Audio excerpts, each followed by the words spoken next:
הקפסולה הזאת ניתנת להוצאה עם כפית למילוי מפח של 2 ליטר.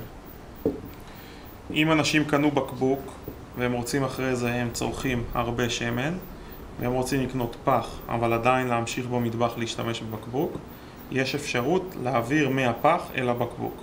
אנחנו מוציאים את הקפסולה, ממלאים מהפח אל הבקבוק, סוגרים את הקפסולה בחזרה והפקק נסגר, אין שום בעיה.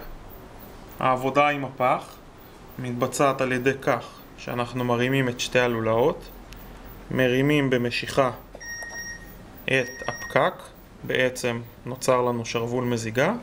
שרוול הזה בהברגה אנחנו פותחים אותו, ועל ידי כך אפשר להשתמש עם השמן.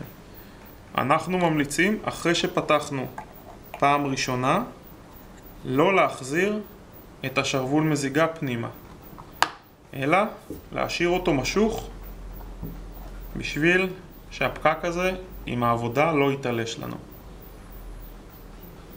זהו.